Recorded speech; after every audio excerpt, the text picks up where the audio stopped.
Alright, welcome back to another video. In today's video, I'm going to give you my 5 favourite cage strats to use in Rainbow Six Siege. Hopefully you can use these and it'll help you win some ranked games in Siege. So I'm going to start off on Consulate, and this is my favourite one to defend on the basement. So the first one is to defend the garage wall. Now, there's not really many great spots you can hide them, other than just putting them on the wall, which obviously can very easily get destroyed vertically, or with an impact EMP. So what we're going to do instead is we're going to actually get it on top of this like metal beam here, and you can't do that from below. So what we're going to do is go up into piano. Alright, so now we're up in piano. All you need to do is prone here by the piano, and then make some holes in the floor, and you'll see the metal beam there. All you need to do is put it on that metal beam, like that, and that will fully get the wall. And it makes it really awkward for the attackers to try and get it. The only way that the attackers are going to actually know that this clay core is here is if they kind of drone it out in the prep phase, or like drone you out in the prep phase, going upstairs in piano and doing all this stuff. Otherwise they'll just kind of see like a hole in the floor and like, why is that there? I don't know. And like move on with their life. So that's the first strat. So now I'm going to move on to Oregon and show you my favourite cage strat in Oregon. Okie dokie, so now we're on Oregon for the next strat, and this is going to be for the top floor bomb site, the kids' dorms. Now, for both of these cages, we're going to use them both to stop the main master wall. And this is because generally in high rank games, people will just bring a Maverick for the attic anyway. So at that point, it's kind of worthless putting a cage on it. And also, kind of, these are the kind of 2 best cage spots to use for this site. So that's why we're using 2.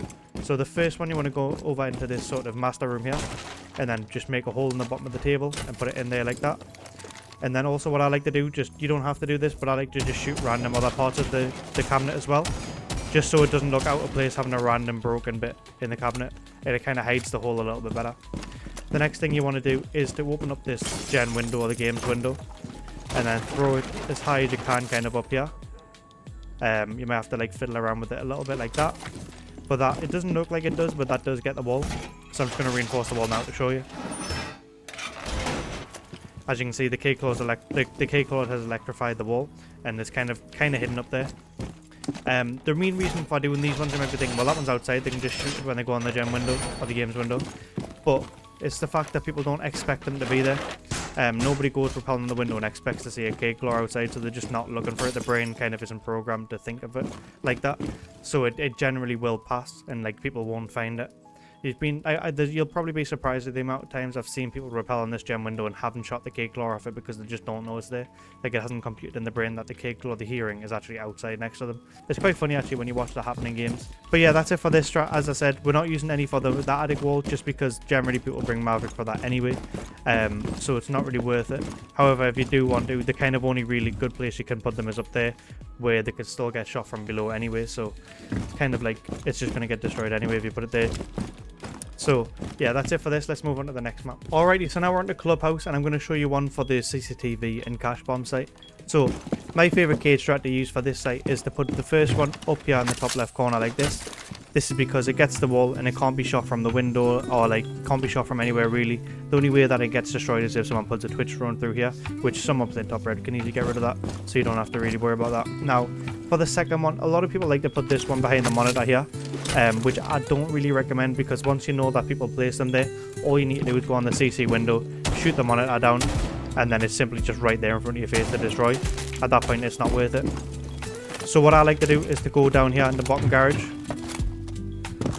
shoot a hole in the floor here like this, and then just put it inside that gap in the floor like that. And it's a lot more hidden, and it's got a lot higher survivability. As we can go up here and see, both the walls are now electrified, and they can't really be impact EMP'd without them knowing that there's a K claw up there. The only really one that I've ever seen get impact EMP'd is this one up here, because people sometimes, like, it's quite common for people to use this one now, because they'll use that one and they'll pair it with a monitor one. However, that one down there will never really get destroyed unless they've seen you put it there and then go and hunt it down. Alright, so now I'm going to give you a couple of bonus ones for Clubhouse just because I can. These are not going to count towards the 5, so these are just some extra ones for you to use. So this next strat is what I use for the basement, and we're going to electrify the hatches. We're going to electrify the bar hatch and the kitchen hatch. Now for the kitchen hatch, the best way that I've found, I haven't found this out, but the best way that I know to cage claw the hatch is to put it inside of this box, inside of this pot. You just shoot it a couple of times and then just put it inside it. Now it can be a bit awkward to try and get the right angle of it, but if you don't fuck it up like I do and the pot moves, if the pot doesn't move and you get it in first try, then it's kind of hidden by the pot and the lid on top of it, and this will electrify the hatch. but I kind of messed it up there, so it's not the best way of showing it. But yeah, that will electrify the hatch. And then what I also like to do with the second one is to simply just go down in a motor, sorry. And then what I'll do is I'll sit on top of the box here, and I'll just cade claw the hatch. What you need to do is you just put it around about here.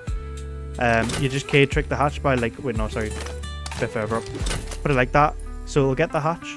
And then all you need to do when someone EMPs, you just pick it up, put it back down, and you've got a high likelihood of countering the like EMPs on the hatch and getting the hatch, like the denial off the hatch.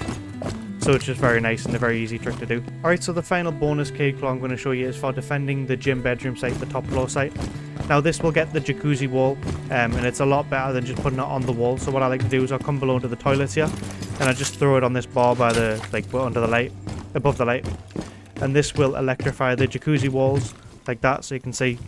And it's a lot more safer than just putting it straight on the wall or trying to hide it on like one of the sides and putting them on both sides. It's just a lot safer, and it's quite hidden. It's very rare that someone comes down below that way. You might have like a lurker come there, but if they're not looking for a cade claw, they probably won't hear it or see it, so you might get lucky with that. But yeah, so that's all for Clubhouse. I'm going to move on to another map now. Alright, so for the next cade claw, we're on Chalet, and we're on the master bedroom site, the top floor site. Now, what we're going to use the cades for is to defend this office wall, and we're going to use both of them to do that, just so they can't get vertically destroyed, because a lot of people like normal would put them on the wall like that, they'll just get vertically killed. And the only way to do that without them being vertically destructible is to use both of them on this one wall, so we're going to do that. Now the first one, what you're going to do is put it on this top of this box here, like make sure it goes kind of on the wall or on the box. You can destroy the fan if it gets in the way, like that. Now this will get the wall, and it's not vertically destructible because this is actually metal, so it makes it a lot safer. Now the next one is going to go on top of this behind the beam, like that, and this will get the wall, as you can see. Boom, electrified. Now the thing with this one is, you might be thinking, well, that's literally out in the open, but no one's going to be looking up here for a cade claw, and like in the middle of, like, when they're at this deep, they cannot be, like, they don't have the availability to actually look up there and see that there's a cade claw there. Because by the time they're this deep, they're visible to the office, they're visible to the master door. If they go any further to try and destroy it, they're visible to the piano and to the bathroom door. So nobody's going to be, like, feel free enough to be able to do that. So it will survive. And as long as nobody knows it's there, as long as they don't have an IQ, they're not going to EMP them, just because they're so out of the way from where you would expect a cade claw to be. So it works a lot of the time. But anyways, that's it for Chalet. Let's move on to another map now. Alright, so now we're on to the final map, which is Border. And we're going to do one to stop the armory wall. Now, the thing with this armory wall that makes it kind of annoying is the fact that the attackers can just put a drone through and find where the cade is. So for that reason, we're not going to put a cade in armory itself. What we're actually going to do is we're going to go below into the sort of stocks. Like this. You don't have to see for the wall, you can go through the door. I'm just trying to be quick. And then all you need to do is come up here and just put it on the roof here like this. And then go back up to site, and you'll see that it's like electrified. Like I said before, the reason why this is good is because it's very, very easy for attackers to come through this door and like put a drone through the door, find where the cade is, and like ping it so that they can impact EMP it or just like EMP it. So doing the one below means like when they're looking, they're like, where the hell's the cade? I don't know where it is, I don't know where the EMP. And it just gives it that like bit of time where they can't find it, and then there's a high chance that they'll just never find it because it's below in a random room. So it has a high like survivability. So yeah, that's it for this video. If you enjoyed this and want to see me do cade claws on every single map, then leave a comment down below and I'll do a cade claw video on every single map. And I'll do every site on every map like I have done in the past with things like Azami and Valk. So yeah, that's it for this video. If you enjoyed, drop a like and I'll see you in the next video. Thanks for watching.